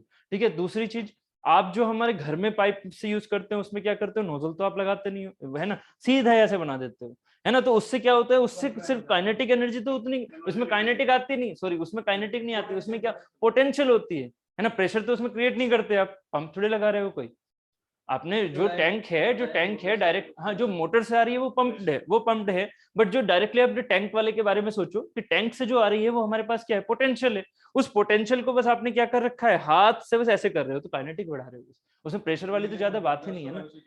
बिल्कुल, उसमें प्रेशर वाली ज्यादा बात नहीं है, जितना ज्यादा प्रेशर सोच रहे हो ना, प्रेशर किससे कर रहे हो, जो आप धुलवाने जाते हो जब, तो प्रेशर करते हो आप उन इंस्ट्रूमेंट से यूज जो इसके पीछे लगे हुए हैं, है ना। यहाँ पर जो नॉर्मल आप टैंक से पानी लोगे ना, वो टैंक का पानी प्रेशराइज होके इसमें जाता है नोजल में, प्रेशराइज होके, जबकि वो तो हमारे घर में तो हम नॉर्मली एक पाइप यूज कर लेते हैं उस टोटी में से, तो उसमें प्रेशराइज होने का कोई मतलब ही नहीं बैठता। ठीक है, क्लियर है। चलो हम कहां से कहां पहुंच रहे हैं, ये वाली चीज समझ में आ गई है। नोजल, नोजल इसमें लगी होगी, साथ ही क्या होगा, ये हुड वगैरह ये आप सोच सकते हो फिगर वाइज। ठीक है, कि एब्रेसिव सॉफ्टवेयर से क्या होंगे, छिड़केंगे, तो छिड़कने देना नहीं है, क्या करना है, उस पर हुड लगा देना है, एक सपोर्टिंग केसिंग लगा देना। ठीक है, चलो ये थी एब्रेसिव जेट। अब आ जाती है हमारी अल्ट्रासोनिक मशीनिंग। अल्ट्रासोनिक मशीनिंग में क्या होता है, याद रखना, ये इसका क्वेश्चन ये आ सकता है हद से, गेट में भी जब यही आता है तो जेई में भी उम्मीद है कि मुझे इससे ज्यादा तो आने से रहा। क्या होता है अल्ट्रासोनिक मशीनिंग में, ये पूछा जाता है अल्ट्रासोनिक मशीनिंग में जो वाइब्रेशन क्रिएट होते हैं, इसमें क्या होते हैं वाइब्रेशन, उसमें क्या है, उसमें है काइनेटिक एनर्जी, इसमें क्या है वाइब्रेशन। एब्रेसिव जेट मशीनिंग में एब्रेसिव को काइनेटिक एनर्जी के साथ में फेंका जा रहा है, ये क्या है, ये है वाइब्रेशन। किससे दिए जाते हैं, ये नाम आ जाता है, ये नाम है ट्रांसड्यूसर। ट्रांसड्यूसर से वाइब्रेशन क्रिएट किए जाते हैं, है ना। वो जो ट्रांसड्यूसर में एनर्जी जा रही है ना इलेक्ट्रिकल, उससे वाइब्रेशन, समझ रहे हो मेरी बात को। इससे कोई नोजल वोजल नहीं लगी हुई यहाँ पर, यहाँ क्या है, यहाँ पर एक वाइब्रेशन दिए जा रहे हैं। अब क्या है, इस वाइब्रेशन की हेल्प से जो यहाँ ये वाला नोजल है, इस साइड वाला नोजल, इसमें नोजल नहीं है कोई वाइब्रेशन, इस साइड में नोजल दी जा रही है, इससे जा रहे हैं हमारी स्लरी। अब ये क्वेश्चन भी आ जाता है, ये स्लरी क्या होती है। स्लरी सिर्फ और सिर्फ सूखा मटेरियल नहीं है, सुन लो मेरी बात, स्लरी सिर्फ और सिर्फ सूखा मटेरियल नहीं है, ये क्या है, ये वाटर प्लस एब्रेसिव्स हैं। ये क्या है, वाटर प्लस एब्रेसिव्स, इसे बोलते हैं स्लरी। अल्ट्रासोनिक मशीनिंग में जो स्लरी यूज होती है, जो कि स्लरी इस पे यहां पर जाएगी। अब आप सुनना, सिर्फ वाइब्रेशन से मेटल नहीं कट कर सकते, सिर्फ वाइब्रेशन से मेटल कैसे कट कर लोगे, फायदा क्या उठा रहे हैं, सुनना जरा। अल्ट्रासोनिक मशीनिंग में ऐसे वाइब्रेशन है, ठीक है, मैं अगर इन दोनों के बीच में, ये सरफेस मेटल की है जो इसकी हमने कट करनी है, ऐसे बनानी है, ये मेटल की सरफेस, ये वाइब्रेशन, अगर मैं आपसे ऐसे कहूं कि यहाँ कुछ अलग पार्टिकल भेज दो, उन पार्टिकल को ट्रांसमिट करने दो जो यहाँ पर एनर्जी मैंने डाली उन पर, वो ट्रांसमिट करेंगे इस पर नीचे की तरफ, और यहां से मेटल को वो तोड़ के लेके जाए। ठीक है, ये काम होता है यहाँ से। नोजल में एनर्जी ज्यादा नहीं देनी, यहाँ की एनर्जी मेंटेन नहीं करनी आपको, बस यहाँ पर इतनी एनर्जी होनी चाहिए कि फ्लो कैसा हो इसका, इधर की तरफ। अब जरा सोचना, वाइब्रेशन तो चल रहे हैं ना, वाइब्रेशन तो हाई एम्पलीट्यूड, अपने जैसे भी आपकी एनर्जी है उसके हिसाब से, जैसे भी मेटल है वाइब्रेशन चल रहे हैं, स्लरी ऐसे आ रही है ना, जैसे ही स्लरी पर ये वाइब्रेट हुआ, नीचे की तरफ गया, क्या करेगी स्लरी, नीचे की तरफ जाएगी, है ना। जब ये ऊपर की ओर उठा, क्योंकि इसका मोशन तो इधर है ना, तो क्या करेगी, वो मेटल के ये वाले पार्टिकल काटते हुए अपने साथ आगे ले जाएगी। बस ये होता है अल्ट्रासोनिक मशीनिंग का प्रोसेस। बस यही है, अल्ट्रासोनिक वेव्स नहीं है, अल्ट्रासोनिक वाइब्रेशन। इसमें अल्ट्रासोनिक वाइब्रेशन यूज करते हैं ट्रांसड्यूसर की हेल्प से। अल्ट्रासोनिक वाइब्रेशन का मतलब क्या है, जिनकी फ्रीक्वेंसी, अल्ट्रासोनिक कोई वो नाम नहीं है ना, वो सिर्फ एक नाम है, नाम का मतलब अल्ट्रासोनिक जिसकी फ्रीक्वेंसी, आपने सही बोला, अल्ट्रासोनिक की फ्रीक्वेंसी क्या होती है, 20 किलो हर्ट्ज से ज्यादा, है ना। तो इसकी जो फ्रीक्वेंसी है वो क्या है, 20 किलो हर्ट्ज से ज्यादा मैक्सिमम। ये क्वेश्चन आ सकता है कि आप इसमें कौन सी वाली फ्रीक्वेंसी की रेंज यूज करते हो, 20 किलो हर्ट्ज वाली, उससे ज्यादा वाली। ठीक है, क्या चीज, non destructive, non destructive testing, ना ना ना, नॉन डिस्ट्रक्टिव अलग चीज है ना ना, ये है नॉन डिस्ट्रक्टिव टेस्टिंग का मतलब होता है जिसमें मेटल तोड़ा ना जाए, ठीक है, हाँ, जिसमें रेज निकाली जाए सिर्फ और सिर्फ, हाँ ठीक है, लाइक पेनिट्रेशन टेस्ट जिसमें होते हैं, वो डाई पेनिट्रेशन टेस्ट के डाई चली जाती है उसमें, वो इन वाली चीजें में। आपके सिलेबस में ये एनडीटी लिखा हुआ नहीं है, तो मैंने इसलिए बिल्कुल बोला भी नहीं इसके बारे में, ठीक है। ये है एनटीएमएम। एनडीटी मैंने आपको करवाया, हाँ करवाया तो था आपको, मटेरियल साइंस में तो करवा देता है, बढ़िया बढ़िया, मटेरियल साइंस में तो हो गया था, अच्छी बात है। एक मिनट, एनडीटी मटेरियल साइंस में लिखा हुआ है सर, मैन्युफैक्चरिंग में नहीं लिखा हुआ, मैन्युफैक्चरिंग में नहीं लिखा हुआ, हाँ ठीक है, ठीक ठीक, हाँ हाँ हाँ हाँ, वो चीज मैंने वहां पर यूज की है। गुड गुड, ठीक ठीक ठीक, हाँ। और एक डाई पेनिट्रेशन था। हाँ ठीक है, गुड। चलो, तो यहां से ये समझ में आ गया कि यहाँ पर ये क्या है, मेटल को तोड़ेगा with the help of vibration. Vibration किससे क्रिएट हुए हैं, ट्रांसड्यूसर से, कितने 20 किलोहर्ट्ज से ऊपर के, ठीक है। और स्लरी यूज की जा रही है। स्लरी के अंदर क्या है, इस स्लरी के अंदर है आपके वाटर प्लस एब्रेसिव, ठीक है। चलो, ये हो गया अल्ट्रासोनिक। नेक्स्ट आ जाता है, इससे मुझे उम्मीद है कि क्वेश्चन, उम्मीद है नहीं आएगा, केमिकल मशीनिंग। केमिकल मशीनिंग में क्या होता है, इसमें एजेंट यूज होता है, लाइक ये वाला, ठीक है, एजेंट यूज होता है लाइक ये वाला। इससे क्या होगा कि यहाँ पर हम क्या करते हैं, केमिकल रिएक्शन क्रिएट करवाना चाहते हैं, किसके साथ में, जहां हमें कटिंग करवानी है वो करेंगे ओपन, है ना, और जहां हमें कटिंग नहीं करवानी है उसको क्या कर देंगे, क्लोज। तो यहां रिएक्शन नहीं होंगी, समझ रहे हो, इस पर रिएक्शन नहीं होगी। रिएक्शन कहाँ होगी, जो ये सरफेस ओपन है, जैसे ये ओपन है, यहाँ पर हमने क्या दिया, हीटिंग और कूलिंग रोड दे दी, जिससे क्या होगा, जो ये टेम्परेचर बढ़ेगा उसको ये मेंटेन रखेगी। यहाँ ये वाला सरफेस आपने क्या कर रखा है, समझ रहे हो मेरी बात को, ये यहाँ आपने यहाँ ग्रूव नहीं देना था, ग्रूव कहाँ देना था, ग्रूव बनना था यहाँ पर ऐसे करके, ये ग्रुप क्रिएट होना था आपका ऐसे यहाँ पर। तो आपने क्या किया, आपने यहाँ सारे में क्या कर दिया, मास्क लगा दिया। मास्क लगाने का मतलब क्या हुआ, ये केमिकल रिएक्शन ना कर पाए इस वाले मटेरियल से, सिर्फ ये करे, है ना। तो ये करे तो कितने में हुआ, यहाँ तक हुआ, तो ये वाली जो पार्ट है ये अपना ग्रुप बनता जाएगा, है ना। ये और केमिकल रिएक्शन करके और अंदर तक डेप्थ तक काट सकती है, जहां तक ग्रुप चाहिए वहीं तक आप केमिकल रिएक्शन करवा के उसे बाहर निकाल लो, ठीक है। तो ये कहलाती है आपकी केमिकल मशीनिंग। क्लियर है, केमिकल मशीनिंग से क्या लगा होता है, मास्क लगा होता है, बस ऐसे आप कुछ थोड़ा सा समझिएगा, है ना। इससे ज्यादा और कोई क्वेश्चन आने वाला नहीं। नेक्स्ट है, इसे बोलते हैं ईडीएम, इलेक्ट्रो डिस्चार्ज मशीनिंग, ठीक है। EDM, electro discharge machining. ये ईसीएम नहीं है, आपके यहाँ ईसीएम लिखा हुआ नहीं है इसलिए मैं ईसीएम नहीं पढ़ा रहा हूँ। ईसीएम होता है electrochemical machining, electrochemical machining, electrochemical machining, ये है electro discharge machining. Electro discharge machining में क्या यूज होता है ये थोड़ा समझते हैं। इलेक्ट्रो डिस्चार्ज मशीनिंग में,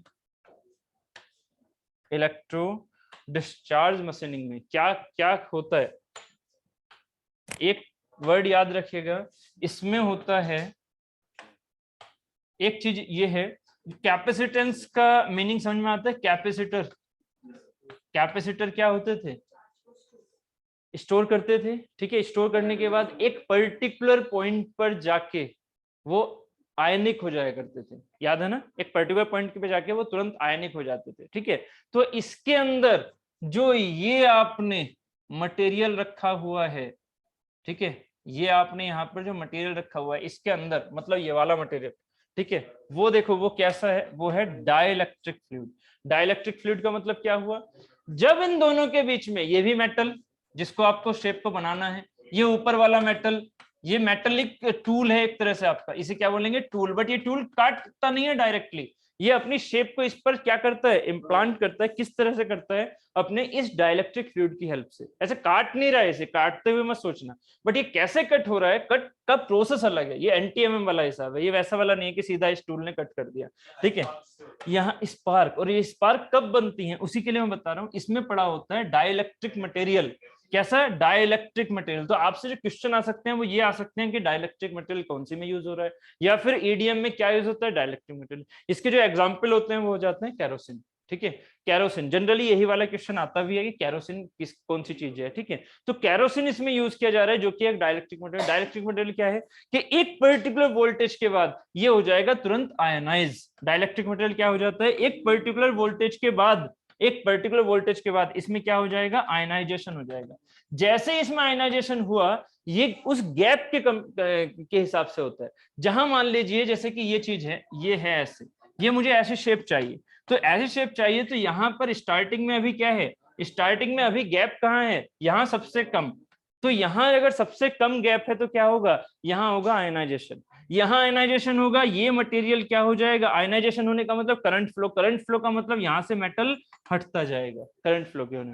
तो यहाँ गैप अब ज्यादा, जब यहाँ गैप ज्यादा हो जाएगा तो यहाँ गैप कम रहेगी अब, है ना। तो अब यहाँ आयनाइजेशन होगा, तो शेप आपकी इसी तरह की यहाँ पर भी आती जाएगी, ठीक है। तो इसे हम बोलते हैं आपका electro discharge machining. Electro discharge machining, discharge का मतलब यहाँ पर क्या हो रहा है कि जब मटेरियल का आयनाइजेशन हो रहा है तो ये मेटल जो है वो आयनाइज होने के साथ साथ करंट के साथ साथ फ्लो करके वो इधर की ओर जाता जा रहा है।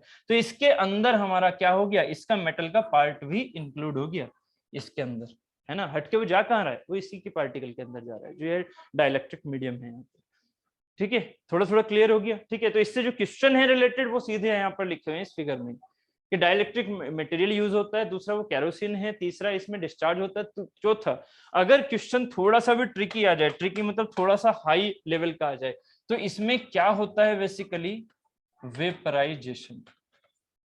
आपको वो मेथड नहीं समझाऊंगा मैं कैसे कैसे इलेक्ट्रिक करंट की वजह से वेपराइज होता है, अभी आप फिलहाल ये याद रखिएगा इसमें वेपराइजेशन होता है।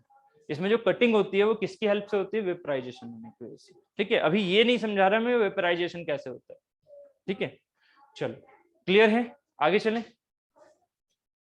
उसके बाद आ जाता है, देखो इसके लिए कुछ याद नहीं रखना, ये है laser beam machining. Laser beam machining में बस इसका नाम याद रखना है, जिस रूबी क्रिस्टल यूज होता है ना, कि रूबी क्रिस्टल यूज होता है। ये क्रिस्टल हमारे पास ऐसे ऐसे ऐसे ऐसे इसके ऊपर ऐसे ये रेज स्पाइरल बनी होती है, ठीक है। उसके बाद यहाँ लेंस है, लेंस से लेजर बीम को हम एक जगह कंट्रोल करके फोकस करके फेंक रहे हैं। This is the laser beam machining. Laser आपको पता ही है, बस यहाँ पर क्या यूज होता है, रूबी क्रिस्टल।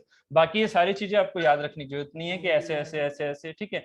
फ्लैश लैंप एक वर्ड याद रखना, Ruby crystal and flash lamp, ठीक है। उसके बाद तो बस क्या करना है, इस बीम को आपको लेंस की हेल्प से क्या करना है, लेंस की हेल्प से फोकस करवाना है, ठीक है। This is the laser beam machining, laser की हेल्प से मेटल को कट करना, ठीक है। बस रूबी क्रिस्टल याद रखना लेजर बीम मशीनिंग से। उसके बाद आ जाती है इलेक्ट्रॉन बीम मशीनिंग। इसके लिए एक वर्ड यूज है, याद रखना, लेजर बीम मशीनिंग में वैक्यूम की जरूरत नहीं है। मुझे लगता नहीं है कि इससे ज्यादा टफ क्वेश्चन आने वाले हैं आपको, है ना। नॉर्मली क्वेश्चन आएंगे, जो चीज होती है ना उसका सबसे मेन क्वेश्चन ही आने वाला है, उम्मीद मुझे यही लग रही है, ठीक है। लेजर बीम में वैक्यूम यूज होता है क्या, नहीं, ये ओपन में भी यूज हो जाती है, ये ओपन में यूज होती है, वैक्यूम इसमें नहीं होता लेजर बीम मशीनिंग। जबकि इलेक्ट्रॉन बीम मशीनिंग का अगर क्वेश्चन आएगा, और मुझे उम्मीद है 100% ही मैं बोल सकता हूं कि अगर इसमें क्वेश्चन आएगा तो सीधा ये पूछेंगे कि ये वैक्यूम में होती है या नहीं। तो याद रखना ये वैक्यूम में ही होती है, जो इलेक्ट्रॉन बीम मशीनिंग होती है वो वैक्यूम में ही यूज होती है। यहाँ आपको वैक्यूम क्रिएट करना पड़ता है, तभी ईबीएम काम कर पाता है। क्योंकि और अगर इसके क्वेश्चन की बात करूं ना तो बहुत डेप्थ वाले हो जाते हैं वो क्वेश्चन, वो जेईई में नहीं पूछे जा सकते, ठीक है। बात क्लियर है। बस इसमें क्या है, इसमें मैग्नेटिक लेंसेस यूज होते हैं, ठीक है, डिफ्लेक्टर कॉइल्स यूज हो रही हैं, ठीक है। जो यहाँ पर हमने हाई वोल्टेज दिया है, यहाँ पर क्या बन के आ जाता है, जो इलेक्ट्रॉन बीम की वजह से यहाँ पर ये इलेक्ट्रॉन बीम हम क्या कर देते हैं, फाइनली फोकस कर देते हैं इन लेंसेस से, ठीक है, फोकस करके, और यहाँ पर हम भेज रहे हैं। ये कैसा है, ये वैक्यूम चैम्बर है, याद रखना, यहाँ एयर वगैरह नहीं होती है, वैक्यूम चैम्बर होता है एकदम, ठीक है। तो इसका जो मेन क्वेश्चन है वो वैक्यूम है। ईबीएम क्या होती है, वैक्यूम। ऐसे बोल दिया ईबीएम की फुल फॉर्म क्या है, तो फुल फॉर्म याद रहेगी इलेक्ट्रॉन बीम मशीन, है ना।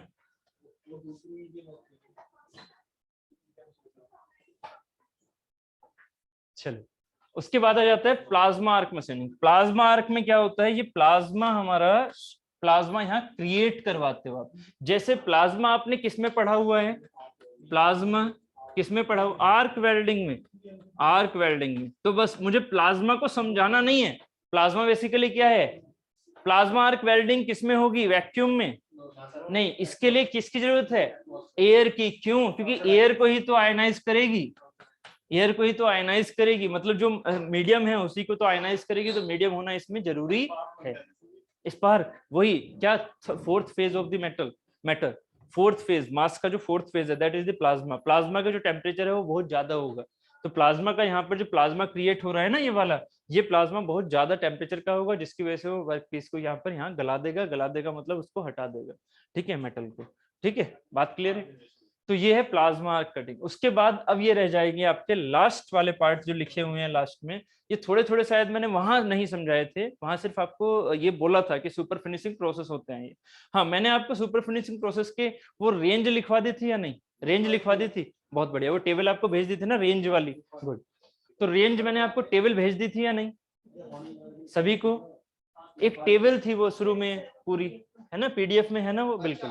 हाँ वो एक टेबल थी, टेबल है ना, तो वो टेबल के बेसिस पर इसकी वैल्यू आ सकती है, तो वो याद रखना। लास्ट में होनिंग सुपर फिनिशिंग प्रोसेस, ये क्या कहलाते हैं, सुपर सरफेस फिनिशिंग प्रोसेस। जो ये 3 में प्रोसेस यहाँ बता रहा हूँ, एक है होनिंग, एक है लैपिंग, एक है बफिंग। ठीक है, बफिंग बफिंग, ठीक है बफिंग। तो यहाँ पर जो ये सबसे पहले होनिंग है, होनिंग में क्या है, ये मेटल्स हैं यहाँ पर, ये मेटल्स हैं यहाँ पर, है ना। होनिंग में क्या है, ये होनिंग में ये मेटल्स हैं। ये कैसे करते हैं, जैसे कि एक आईसी इंजन होता है ना, याद रखना इसका एग्जाम्पल हो सकता है, आईसी इंजन में जो ये सिलेंडर होता है, सिलेंडर को होनिंग की हेल्प से सुपर फिनिश करते हैं, है ना। सिलेंडर क्या है, अंदर ग्रूव है उसमें, मतलब सिलेंडर तो सिलेंडर जानते ही हो ना, उसमें क्या है, उसमें फिनिशिंग तो कर दिया आपने, जैसे भी उसे किया, रेमिंग से किया, जैसे भी उसका बोर साइज आपने बढ़ाया था, रेमिंग से बढ़ा दिया आपने फाइनली। उसके बाद क्या किया, उसको आप यहाँ पर होनिंग की हेल्प से जाते हो। ये जो टूल है ये बार बार ऐसे जाता है। अब एक गलती मत करना, ये टूल सिर्फ और सिर्फ ऐसे नहीं जा रहा, ये टूल खुद में घूम भी रहा है।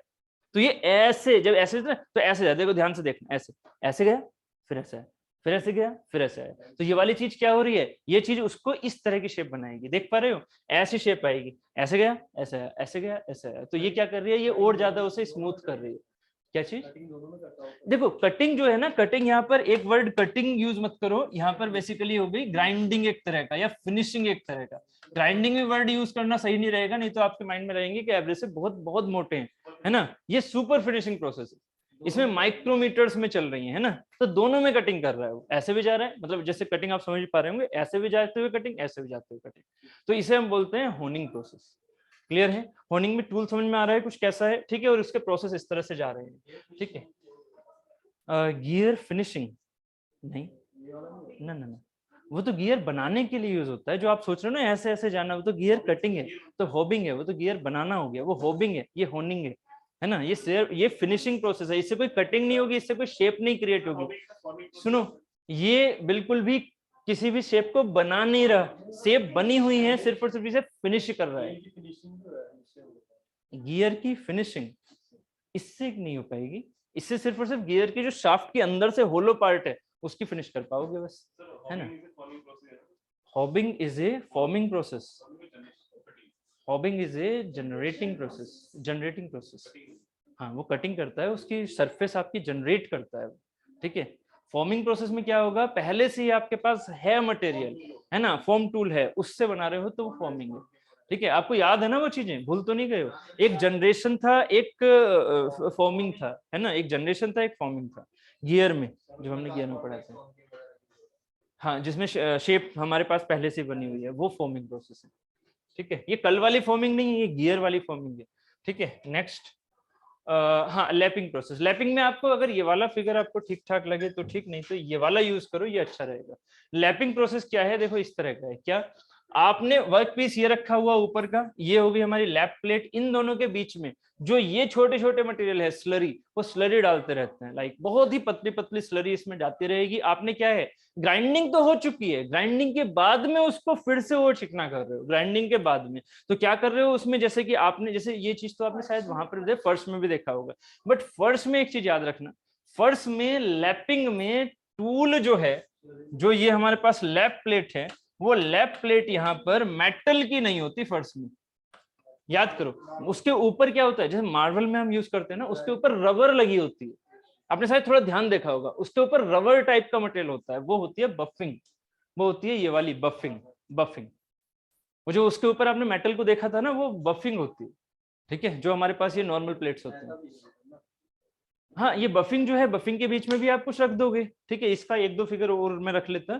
बफिंग में क्या है, बफिंग में होती है रबर टाइप की प्लेट, रबर टाइप की प्लेट, उससे अगर यूज कर रहे हैं तो उसे बोलते हैं बफिंग, ठीक है। थोड़ा सा याद रहेगा, बफिंग में बी बन रहा है तो रबर से रिलेट कर लेना इसे, ठीक है। कि ये बफिंग में रबर टाइप की डिस्क होगी, जो कि क्या कर रही है, फाइनल प्रोसेस को, सरफेस फिनिश तो सब कुछ हो चुका है, लाइक एक कप है, मान लीजिए कप, कप है ना, कप को मेटल से सरफेस फिनिश करोगे, कप जो घर में यूज करते हो आप, मेटल से फिनिश करोगे ना, तो उससे किससे यूज करोगे, रबर से। तो रबर का आपने कोई ग्राइंडेड टाइप से ले लिया, उसे घुमा दिया, है ना, मोटर की हेल्प से उससे फिर कप को फिनिश कर दिया, सुपर फिनिश कर दिया, शाइनिंग आनी शुरू हो जाएगी ना। तो ये क्या है, ये बफिंग प्रोसेस है। बात क्लियर है। लैपिंग प्रोसेस क्या है, लैपिंग प्रोसेस है, मेटल है और उसके बीच में क्या है, स्लरी डाली हुई है, मेटल है उसके बीच में स्लरी डाली हुई है, और मेटल को क्या कर रहे हो, लैप प्लेट को क्या कर रहे हो, घुमा रहे हो।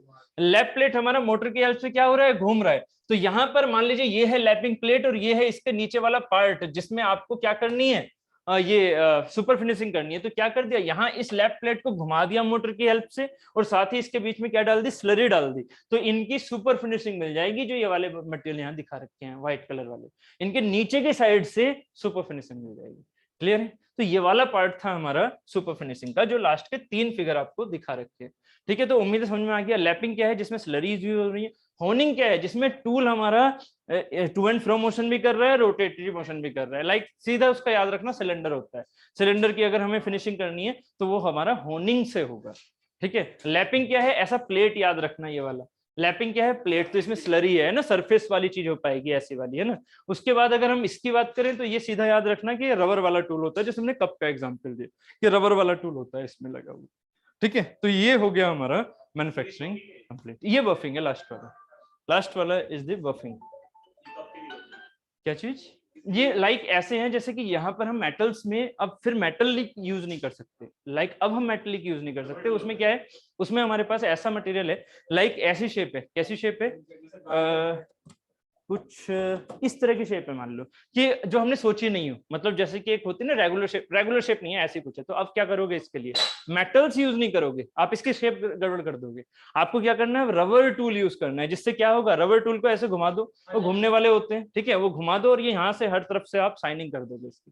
तो सिंपली एक साइनिंग प्रोसेस समझ लो कि लास्ट वाला जो साइनिंग प्रोसेस है ना किसी भी मटेरियल के ऊपर, वो रबर की हेल्प से आप कर सकते हो। रबर ये वो वाली रबर नहीं है जिससे आप मिटाते हो, है ना, वो एक रबर टूल लगा हुआ है वहां पर। ठीक है, हाँ उस तरह की चीज। ठीक है, चलिए ठीक है, तो ये चीज हो गई हमारी कंप्लीट। ठीक है, अब इससे रिलेटेड हम क्वेश्चन भी देख लेंगे। क्वेश्चन आई थिंक हम सेकंड को देख लेंगे इसके। ठीक है,